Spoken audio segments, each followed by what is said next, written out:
Hi everyone, I'm going to continue the series of the famous Sephardi Oriental Rabbanim over here. We've already done around 130 videos when it comes to the Hilula of the great Chachamim. Maybe it's just a picture of some of the Rabbanim I've done, taken from a very popular book of different stories within regards to the great tzaddikim, which I very much recommend everyone to purchase. I've thank God done most of the Rabbanim over here, and hopefully we'll continue going from strength to strength, relating over many of the great stories. And it's going to be here on the 29th of Tevet, Chavtet Tevet, the Hilula of great rabbi from Baghdad, from Iraq, from the elite Rabbanim, Rabbi Yitzhak Kaduri Z'tl, Libracha, one of the great rabbis from Iraq. Very interesting. He was born back towards the end of the 19th century, around the year 1898. There's different opinions on the exact date and everything else, but approximately in the year 1898 this was, and he would pass away on the 28th of January in 2006. Naturally, that would be 29th of Tevet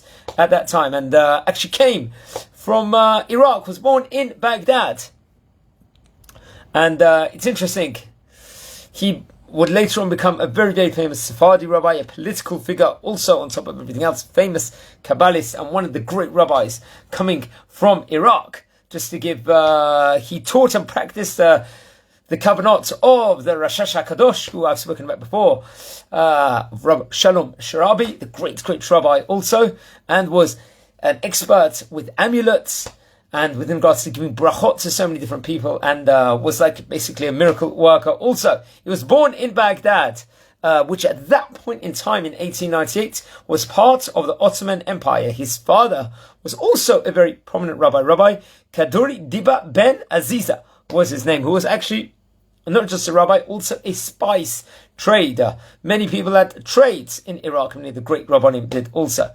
And Chacham Kaduri would excel in his studies and begin learning Kabbalah while still in his teens. It was reported while still as a teenager. It's actually very interesting. As a child, he was a student of Cham Yosef Chaim, the Ben Ish Chai, the famous Ben Ish Chai also, and studied in the famous Yeshivat Bet Zilka, also in Iraq, which both was headed by Chacham Abdallah Somech also. And it's interesting, he would actually later on move in the year 1923 to the British Mandate of Palestine. So at that stage in time, he was around 25 years old at that point in time. And he came learning a lot of Kabbalah at that point in time. He actually went to study in the yeshiva, which I've spoken about before, the Shoshanim LeDavid yeshiva, which was a prominent yeshiva for Kabbalists that came from Iraq. And this was situated in where modern Israel, I believe, is now. He learned from leading Kabbalists at the time, including Rabbi Yehuda Fataya, also, who was author of the famous colossal Torah work, the Bet Lechem Yehuda, and also Rabbi Yaakov Chaim Sofer, who's also known for his incredible book, the Kaf HaChaim also.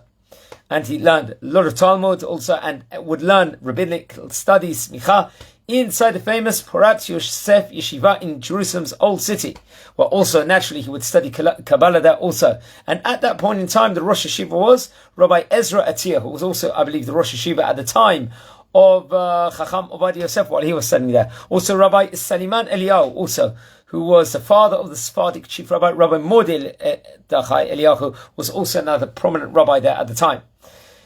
In the year 1934, Rabbi Kaduri moved with his family to the Old City, where the Porat Yosef Yeshiva at the time gave him an apartment nearby. They gave him accommodation, and he had different jobs also within regards to manuscripts inside the yeshiva at that point in time, where he was over there. It's actually interesting. Many people credit him for having a photographic memory. He was a giant and a master in Torah, and also mastered the entire Talmud and so much of the different great different topics of the Torah. He was absolute genius within regards to it. They say that he had a photographic memory within regards to different commentaries in Rashi and Tosfot also, and in all the different areas. It's actually interesting that this famous Porat Yosef Yeshiva, actually at the time when there was 1948 War of Independence, unfortunately there was a lot of trouble at that point in time within regards to yeshiva, which actually unfortunately, when the Jewish quarter of the Old City fell to the invading Jordanian army, the Jordanians cruelly set fire at the time to the yeshiva and all the surrounding houses, destroying all the books and manuscripts, which was actually inside that yeshiva at that point in time, with many of the writings of the great different Rabbanim over there. And we see how bad anti-Semitism has been, and we're now living in the modern stage or period here in 2024, with all this going on, with all our cruel neighbours around us. It's been going on, unfortunately, throughout Jewish history over here. So that's very much a bit of Jewish history over there. He authored many different works on Kabbalah. He didn't actually publish it, but told many of the students a lot of the teachings that he had taught and which he had written also. But I don't think it was ever actually properly published at any stage in time. Also, he was famous for giving a lot of brachot. A lot of people from all over Israeli society will come to him asking for brachot, bountiful brachot. Also, he was an expert with regards to amulets. Also, Rabbi Yehuda Fatai, if I'm not mistaken, was a world-renowned, the greatest in the world with regards to this at his stage. And he was a student of Rabbi Yehuda Fatai, who I also gave a video on, I believe, 18 months ago or something, maybe a bit before also. And thousands, it was reported, came to him for advice for brachot and amulets, which he would create specifically for the individuals, which in what they needed specifically. It's actually interesting, as I stated before, Rabbi Yehuda Fatai actually taught him about amulets also. And many of the great miracles, he gave many great miracles to many people within regards to different areas in life, within regards to, God forbid, if people suffer from severe illnesses or diseases, or there was fertility problems, finding a spouse, shidduch, and also within regards to economic hardships, he would help within regards to bountiful brachot, and would be seen afterwards also. It's actually interesting. They say that his rise to fame actually began with his son, Rabbi David Kaduri, also, who ran a poultry, a meat store in the Bukharian neighborhood, I believe inside Jerusalem. Very popular Bukharian shuk. I would recommend everyone to visit when they're coming there. And he decided at the time to found a proper yeshiva organization under his father, Rabbi Yitzhak Kaduri, who would become the head. And this yeshiva organization was called Yeshivat נחלת Yitzchak, which was located adjacent to the family home inside the Bukhari neighborhood in Jerusalem.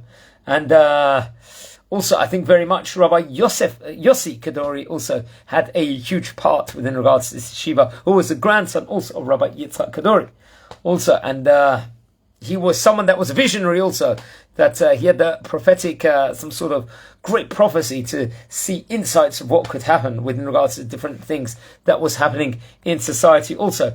He was also, just to add to it, he was also involved with the political party ''tshas, the Haredi Sephardi political party also. And very interesting, had such a great stature at the time when there was leading up to elections. The ''tshas party would fly him in with a helicopter to the various political rallies at the time. And even, I think at the time in October 1997, Benjamin Netanyahu, the current prime minister, who's had many times as prime minister of Israel, came to visit Rabbi Kaduri at his synagogue, it was reported over, and was giving him full of confidence and saying how important he is actually within regards to the election, and what a great status he's actually got over there. And let's say a bit more. He actually had this notion of he lived a life, a simple life, simplicity. He ate little, as they say. He spoke little also, and prayed all the time. He would go to the kavrim of the tzaddikim during the month. His wife also was a great tzaddiket, Rabbanit Sarah also. She actually died in the year 1989, and he got remarried in the year 1993. So at this stage in time, he would be already 95 years old to Rabbanit. Dorit also.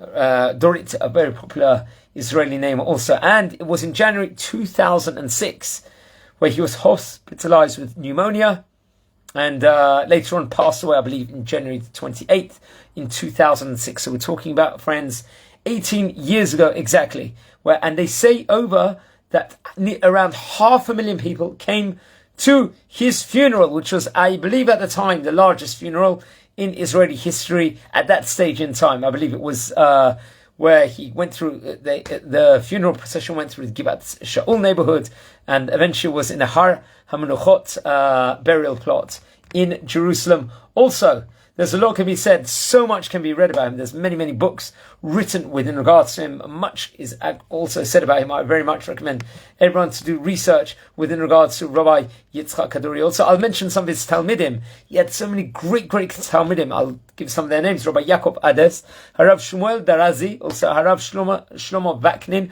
who would also become the Rosh Yeshivat of Rachel Imenu, Harav Chananya Krafman, who was of the yeshiva, one of the heads of the yeshivat Sharei Hashemayim, Harav Nisim Teherani, who was also the Rosh Mostot of Narot Yitzchak and the Rosh Kolel of Yeshivat נחלת Yitzchak, which was of Rabbi Kaduri. Also, there was also Rabbi Benyo Shmueli, also who was the Rosh Yeshiva of Nahar Shalom. Another great rabbi was Rabbi Yosef Chaim Zakai, who was Rosh Kolel of נחלת Yitzchak. Rabbi Yosef Barel, also, I hope I pronounced it correctly, was Rosh Kolel. And also, and Harav Reuven Nisim Sofer, just to name a few. There was many, many great Rabbanim. Rav Reuven Nisim Sofer was also a great Kabbalist also. So I recommend everyone, please read about him online. So much on him. He was one of the great rabbis.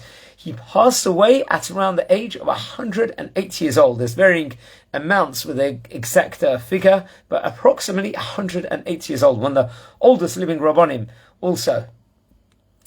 In modern time, for sure, has got to be said over. And one of the great rabbis also from Iraq. Remember, I've done many videos on many of the great Chachamim from Iraq, including the Ben Ish Chai, Chacham Abdallah Somech, also the Kaf Chaim, just to mention a few. And he definitely is another great rabbi to look on. Chavtet, Itzitulula, please light candles in his memory, learn a lot, read about him a lot, and let's just basically just learn as much as we can within regards to the great Chachamim. So I'll leave it over here, friends, today. I'd like to dedicate this for the Hatzlacha and the Rufuah Shlema of Shaina Bat Avram, and just brachot for all of Am Yisrael and all the IDF soldiers protecting Israel at the moment, who are at the forefront, and just good times, and maybe Be'ez Hashem we'll see the rebuilding of the Beit HaMikdash and Moshiach coming ASAP. Now we want it. We want Moshiach now. That is a phrase to say. And I would recommend everyone. There's also a story within regards to Rabbi Kaduri, also within regards to that specific topic, and which is very, very, very heavily publicized. Also, we should search about that also from all the sources. So have a great day and take care.